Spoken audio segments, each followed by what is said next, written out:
أسباب الكحة من كتاب فيشمانز Pulmonary Diseases and Disorders في اقرأ مع نهى.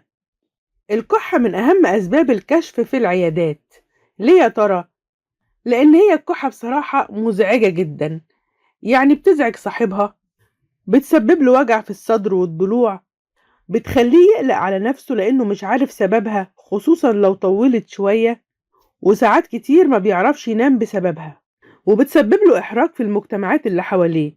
يعني الناس تقلق منه إنه يكون عنده مرض معدي فيبعدوا عنه، أو يتضايقوا لو كح وهو معاهم، أو يبقوا عايزينه يلبس ماسك.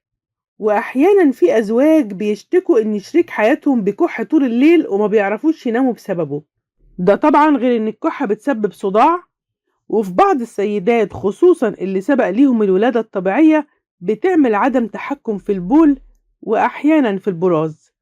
ممكن لو حد كبير في السن أو عنده أي مشكلة في القلب ممكن تسبب فقدان الوعي أو إغماء. طبعا ده عرض مش مشهور بس ممكن. يا ترى بقى إيه أسباب الكحة؟ أسباب خاصة بالصدر وأسباب خارج الصدر.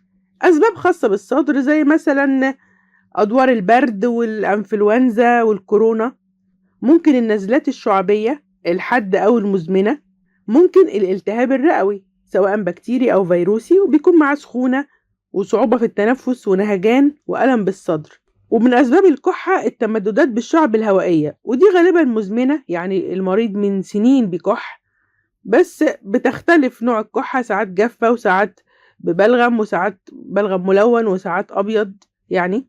وطبعا حساسية الصدر أو الربو الشعبي من أهم أسباب الكحة، بيبقى معاها أعراض تانية زي صوت صفارة كده مع التنفس وصعوبة في التنفس، وبتزيد لما يشم روائح أو تراب أو لو عمل مجهود أو في أيام البرد والرطوبة، وبتزيد أكتر وقت الفجر من اليوم.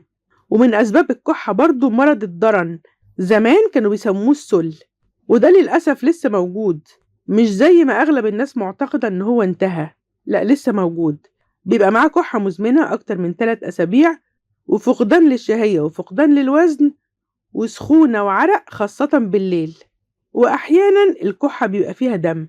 أما التدخين فطبعا ده سبب أساسي جدا للكحة المزمنة، غالبا بتكون صباحا وجافة أو فيها بلغم قليل. لكن لو لاحظ المدخن إن الكحة بتاعته اختلفت، يعني بقت كتير أو فيها كمية بلغم كتير، أو البلغم ده ملون أو فيه دم، المفروض يكشف على طول. طبعا مش دي المشكلة الوحيدة اللي بيعملها التدخين، لكن بيسبب كمان التهاب في الحنجرة والمريء والمعدة، وإن شاء الله هعمل فيديو مخصوص أتكلم عن التدخين.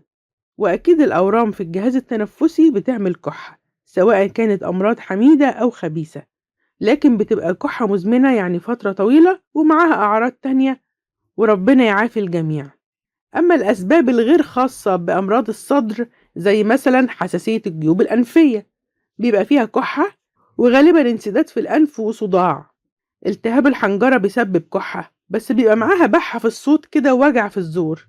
كمان ارتجاع المريء، ودي بتزيد الكحة بعد الأكل، ومعاها غالبا حرقان في المعدة، وبتبقى كحة جافة وبتزيد عند الاستلقاء على الظهر أو ساعة النوم.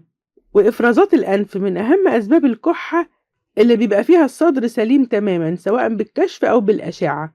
وبعض أمراض القلب بتسبب كحة، وغالبا بيكون معاها نهجان وبيزيد عند الاستلقاء على الظهر، وبيتحسن التنفس في وضع الجلوس. والكحة لو جت فجائية خاصة في الأطفال لازم ننتبه جدا إن هما ممكن يكونوا بلعوا جسم غريب، خصوصا لو بيلعبوا بلعب فيها قطع صغيرة زي مثلا خرز أو مسامير صغيرة أو مكعبات صغيرة جدا، أو بياكلوا لب أو سوداني، ودي بتسبب اختناق وعايزة إسعافات سريعة، وممكن تعدي على خير من غير ما ناخد بالنا أصلا لو الجسم ده دخل في الشعب الهوائية واتحشر جوه في تفرع صغير منها، لكن بيسبب كحة مزمنة. بيتعرف السبب بالكشف وبالأشعة، وغالبا بيخرج بمنظار.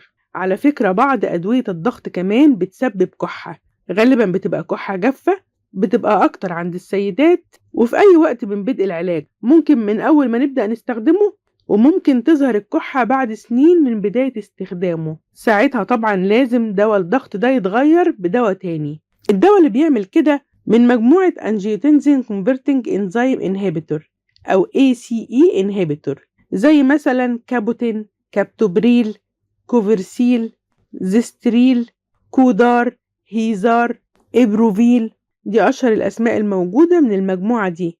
وإلى اللقاء في فيديو طبي آخر، والسلام عليكم ورحمة الله وبركاته.